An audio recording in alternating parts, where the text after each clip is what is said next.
Looking out my kitchen window. Today, as I stand here looking out, I want to talk about something we all experience, but many of us try to avoid, even thinking about it or talking about it, and that's grief. And not just grief from death, but talking about the grief that comes from life changing, the grief of losing friendships, relationships, the grief of death, the grief of children growing up, no longer working at a particular career.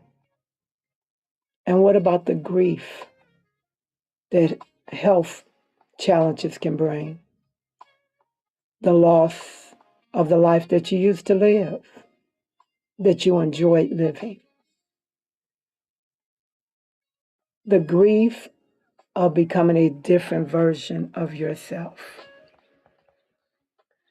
But sometimes the hardest thing to grieve is the life you thought you would have. You know, you made plans all of your life. May have started even as a kid.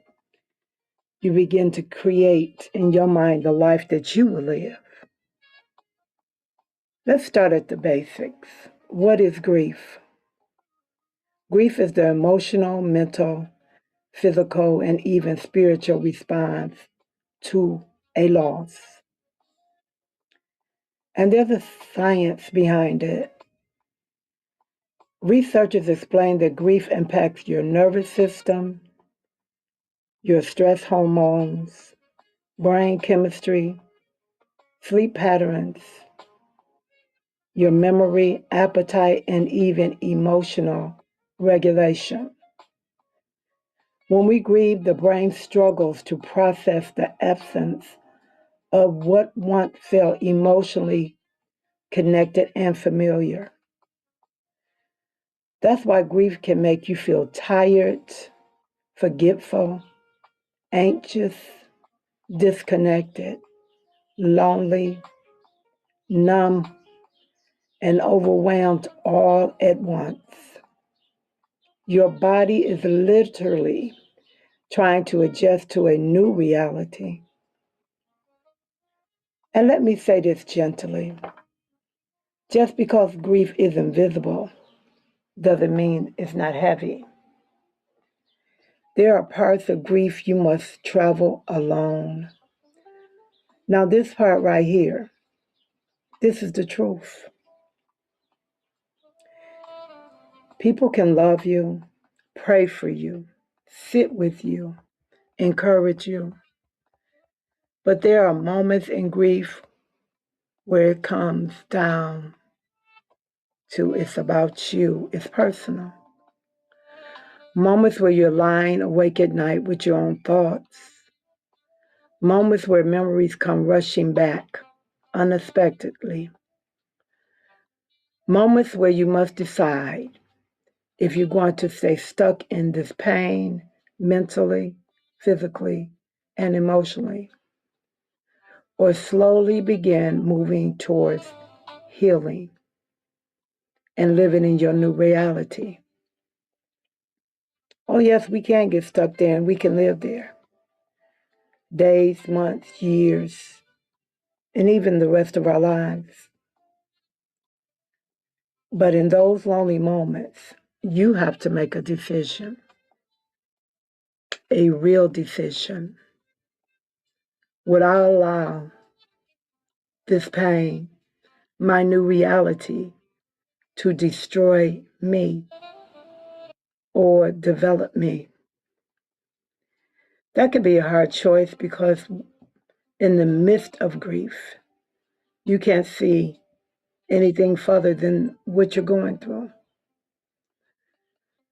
You have to ask yourself, will you close your heart forever and live in this cave? Or will you stay open to life? You have to decide. And that decision doesn't happen at once. It happens daily, hourly. That loneliness that grief creates can make you feel alone, even in a crowded room. Even a room filled with people who love you, who care for you. Because sometimes people around you have moved on. They struggle with their own grief challenges, but you're still here. And loneliness is more than being physically lonely. Loneliness affects emotional well being by increasing a stress hormone like cortisol, which can impact the immune system, increase anxiety, and deepen depression if it's left alone. But emotionally, loneliness often sounds like this: no one understands, no one knows what I'm going through, I don't know who I am any longer, I'm tired, I want to give up, and I miss who I used to be. I miss that life. It wasn't perfect, but it was my life, and I miss it. And truthfully, grief can disconnect you from yourself. Yes, from you. You stop laughing the same, dreaming the same, trusting the same. Sometimes you stop even recognizing the person in the mirror because she's different or he's different. But healing begins when you slowly return home to yourself. Yes, right there in the midst of the pain, in the midst of the confusion, in the midst of the anger. Not the old version of who you were. That person is no longer and is all right, but a wiser version. And reconnecting starts very small, not in a rush, not in a hurry. It can look like taking walks, sitting quietly with your thoughts, journaling, praying, listening to music that heals instead of harms, laughing again, resting your body, and speaking kindly to yourself. One of the most important parts of recovery is your nervous system regulation. That means helping your body to feel safe again. Because grief can put you in shock and denial, and that affects your nervous system, not just your body, but your mind and your spirit.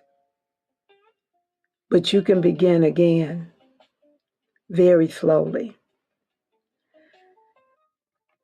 breathing deeply, sleeping, resting, sunlight, movement, healthy conversations, building a community that will support you, having faith and trust in yourself. Your body cannot heal in a survival mode forever. And there's a process. You have to reconnect with people also. Yes, people that you love, people that you haven't seen in a while. And that can be scary because grief changes your trust. It changes your energy. It changes even your tolerance for certain things. You may no longer have capacity or space for some things that you used to tolerate. But I want you to know that isolation is not where healing grows. Isolation is where healing can be overwhelming. Healing grows in safe connection, not large crowds, but safe people. One honest conversation at a time, one trusted friend, one healthy community, one moment where you stop pretending you're okay and you be honest. That matters. And let me say this, you don't have to explain your grief because you think you need to explain it, because that's how you get compassion. No, you deserve compassion because you're human. Now let's talk about something that's very powerful. I learned while standing looking at this window, reflecting on life, sometimes the evidence that you will survive this season is found in the seasons you already survived. Take a moment to look back. You don't have to stay there, but look back at the things you have overcome. You already made it through some things that you thought will break you and destroy you. You survived heartbreak. You have survived disappointments, financial struggles, sickness. You have survived unexpected changes that came upon you suddenly, and you're still here. And that matters. It matters a lot. Sometimes healing begins by remembering your own resilience, not in a prideful way, but in an honest way. Remembering, I cried before and I recovered. I've been sick before and I made it through. I have been lost and I found direction again. I had broken moments before and I rebuilt. This will build your emotional strength. It is called resilience. You have resilience, the ability to emotionally recover, adapt, and continue moving forward in hardship and after. And resilience is not pretending pain doesn't exist. It's choosing not to let pain have the final word and decision in your life. Grief teaches us that you still matter. Grief teaches you that you need healing, and grief teaches how to deeply love yourself again. And strangely enough, grief can also teach gratitude because after loss, you begin appreciating the small things. Peace becomes valuable. Your time becomes valuable. And your honesty becomes a jewel.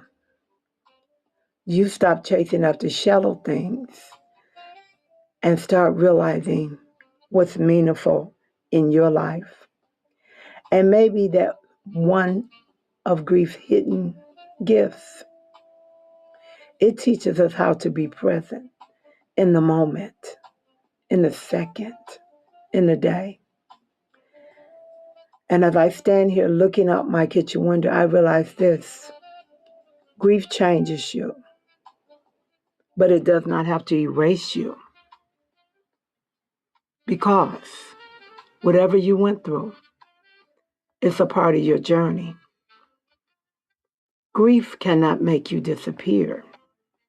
You decide how you want to live. You decide that you're valuable above whatever has happened to you and whatever you're going through. And as we look out this kitchen window and we talk about grief and we realize that it is a major part of our life, we realize something too. There will be lonely moments, quiet tears. There will be days you feel tired emotionally, physically, and mentally. But there will be mornings when the light will return. Moments where you laugh unexpectedly.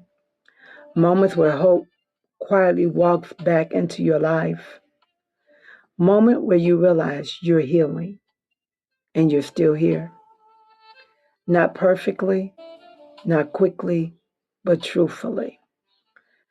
So if you're grieving today, whatever that grief may be, remember this. You have survived before. You have rebuilt. You have pressed on. And you have healed in pieces. And you can do it again. One breath at a time. One prayer at a time. One truth at a time. And one acceptance of yourself at a time. And maybe standing here, if you're looking out your kitchen window, you'll begin to see it too. Life may have changed, but there is still beauty waiting for you. Just me and you, looking out our kitchen window, but looking in.